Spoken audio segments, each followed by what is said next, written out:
始まりましたね。はい。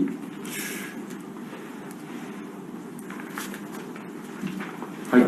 はい。はい。お願いします。では、西田選手のオープニングコメントからいきます。はい。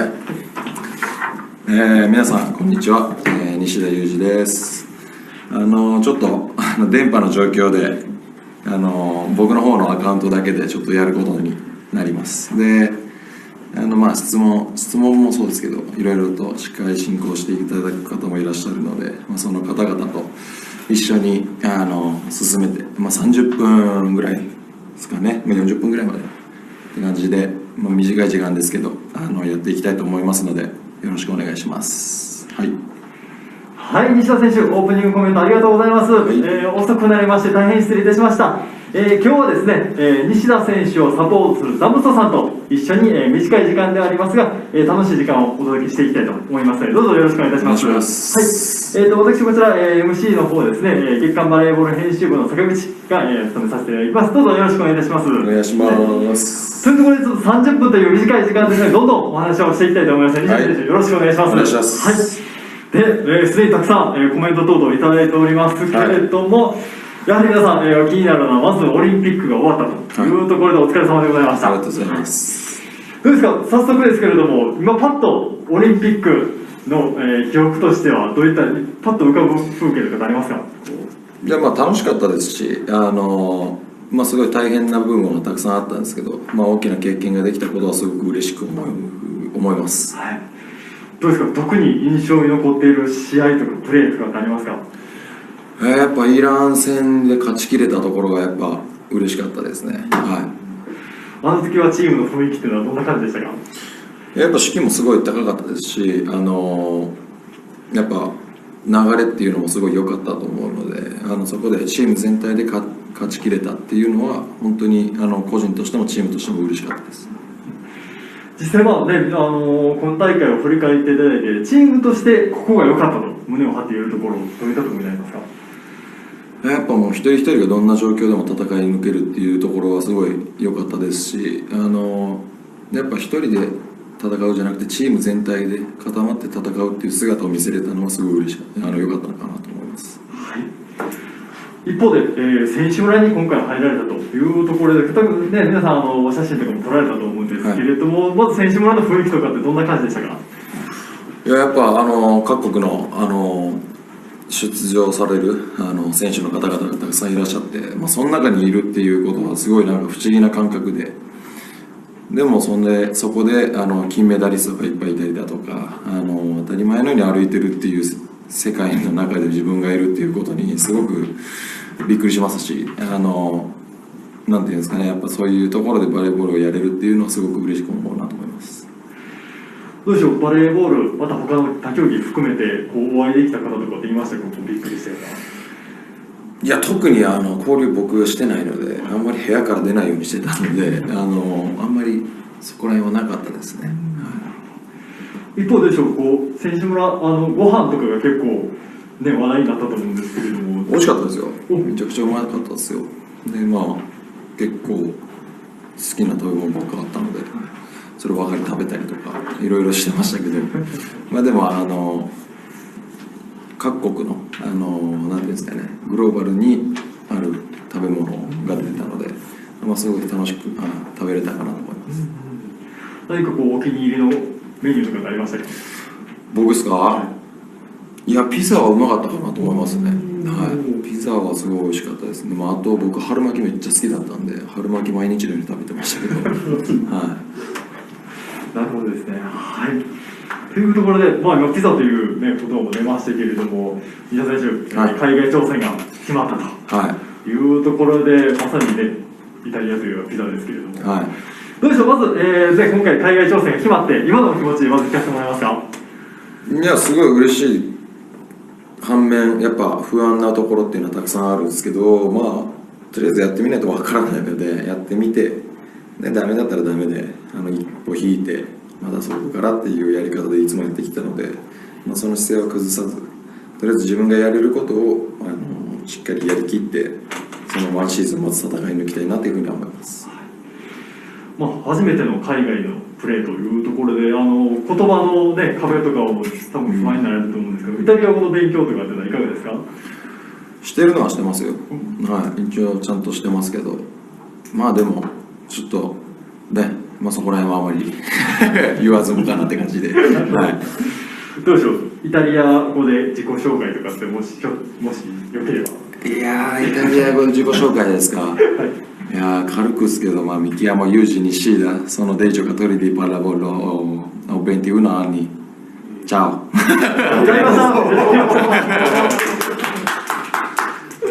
皆さん今ね、初めてのイタリア語での本当っす自己紹介ですので、はい、困ったもんっすよ。こうたくさん、この自己紹介これからも聞こえると思いますので、はい、ちなみにどうでしょう、先ほどピザというお話もありましたけれども、好きなイタリア料理とかってありますか？ピザも好きですし、パスタもいろいろ好きですけど、イタリアのお肉も結構美味しいので結構好きですね。ちなみにどうでしょう、今回海外リーグというところでこれは持っていくっていうような自分自身の持ち物とかありますか？炊飯器ですかね。炊飯器、はい、炊飯器海外で使えるやつが持って、多分日本人とかは米食べたくなると思うんで、それは持ってって、向こうの食べ物である程度生活していきたいなと思いますけど、でも日本の食べ物を作ったりとかしたいと思いますし、そこはケースバイケースですね。これ自炊もトライされてましたもんね、これまで。自炊ずっとしてました。はい。了解です。はい。ですね、今回たくさん、西田選手にお話をお伺いしておりまして、こちらの方、月刊バレーボールもしくは月バレ .com の方にも、掲載予定となっておりますので、ぜひご覧いただければと思います。はい、します。はい。でですね、今回事前にですね、西田選手のインスタグラムで募集させていただきました質問からいくつか今回ピックアップしまして、西田選手にご回答いただきたいと思います。はい。はい。では、たくさん実際いくつぐらいですか？数えきれなかったですね。数えきれなかった。申し訳ございません。もうザボスさんびっくりするぐらいの、ご質問いただいたというところで、はい。ではですね、いくつかいただいておりますので、こちらで見上げますので、お答えいただければと思います。オリンピック関連からいきましょう。裏話、例えばベッドとかで寝れましたかということなんですけど、どうですか、オリンピック選手村のベッドは。いや、選手村のベッドは良かったんですけど、僕はあんまりそこら辺ではやっぱ体に合う合わないあると思うんで、あんまり寝れなかったっていうのが素直な話ですけど、でも究極に疲れたらもう一瞬で寝れましたね。普通ですけど。激戦疲れでしたからね。はい。ちなみにオリンピック、フェイクトス、ね、日本の武器でもありましたけれども、決まった後の興奮を体で再現してくださいということなんですけど、再現は絶対したくないです。絶対したくないです。でも多分あそこにちょうどスローモーションが綺麗に切り取られたから、もうそこで有名になれたんで、もう僕はいいっすよ。膨らましてるんです、やっぱりあれはもうその場での感情表現ですよね、そのままというか。なんかその場でなりましたね。自然と。ですよね。はい。ちなみに、どうでしょう、ファンの方に一番見返してほしいシーンありますか、オリンピックで。見返してほしいシーンっていうか、全試合見てほしいですね。もう単純に日本のバレーを見てほしいです。はい、やっぱり強くなった日本のバレーを、はい、ぜひやっていただければと思います。はい。続きまして、バレーに関する質問をいただいております。一番鍛えている筋肉はありますか？いや、特にその部位でっていうのはないんで、全身はしっかり鍛えてますけど、とりあえずバランスよくっていうところをポイントにしてやってます、ね。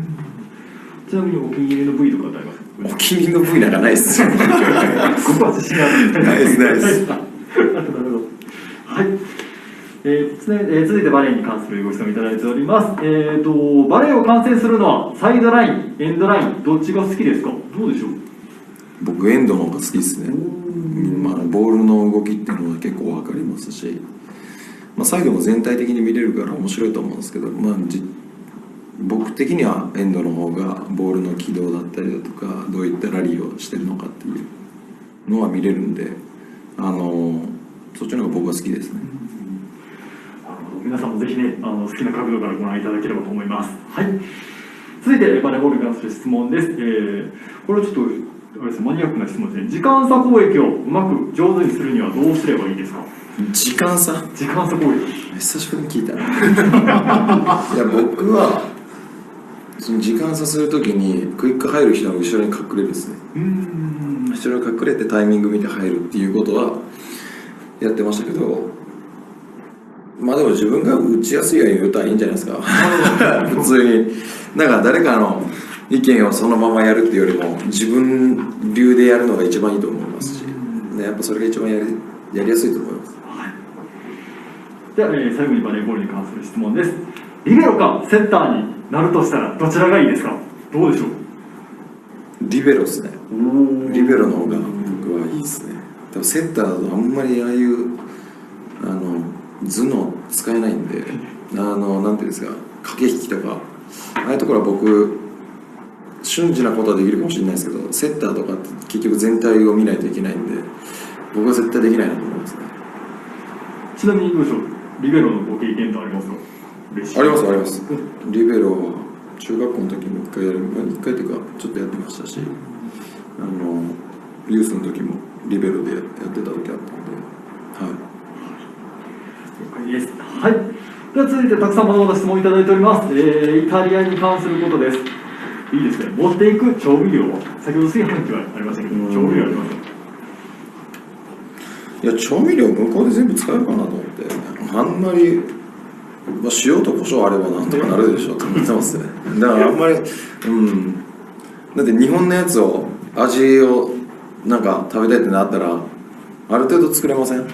なんか醤油とかなんかそこら辺もう売ってるわけじゃないですか。そこら辺あれば何でも作れるかなと思うんですけどね。ちなみにファンの方からコメント来てます。イタリアに見に行っていいですか？もうぜひぜひ来ていただいて、こういったコロナ禍なんでね、落ち着いてからってことになるかもしれないですけど、ぜひそういうタイミングがありましたらぜひ来ていただいたらと思います。ちなみにですか、バレーボール以外でせっかくイタリアに行ったらしたいこととかありますか？オペラとか見てみたくないですか？なんかそこなんていうんですか、イタリアのオペラってめっちゃ有名じゃないですか。とかも見てみたいですし、なんですかね、普通にそういうイタリアにしかないことを見に行ってみたいなっていうふうには思います。皆さんぜひオペラをはい。では、続いて、プライベートに関するご質問もいただいております。たくさんいただいております。ご出身であります三重県で好きな場所ありますか？ご自身の三重県で好きな場所、はい、僕よく長島行ってましたね。長島スパーランドで遊んでましたね。結構好きでしたね。そういうとこしか行ってないです。逆に伊勢神宮とかも行ったことないですし、伊勢神宮はないけどおかげ横丁があるみたいな感じですね。はい。絶叫系とかは得意ですか？大好きです。めっちゃ好きです。でもあそこ行ったことないですよ。富士急行きたいんですけど、なかなかねタイミングなんで行けてないですね。ということです。はい、続いて好きなアーティストさん、好きな曲はありますかということですけど、最近聴いてる曲。アーティスト、いやもう僕はもうほぼ変わんないですよ。昔の曲ばっか好きなんで、オリジナルラブとかね、尾崎豊さんとか、そこら辺の世代の方が好きですね。だから今の曲とかは全然わかんないです。聞いたことは1回があるかもしれないですけど、誰が歌ってるかっていうのも知らないです。そのあれですか、楽曲は親御さんの影響とかですか？いやそれもありますけど、なんかモノマネ番組とかでよく古い曲歌われる方いらっしゃるじゃないですか。そういう人らのなんていうんですかね、イメージじゃないですけど、聞いたことある曲っていうところがハマってきますね、僕は。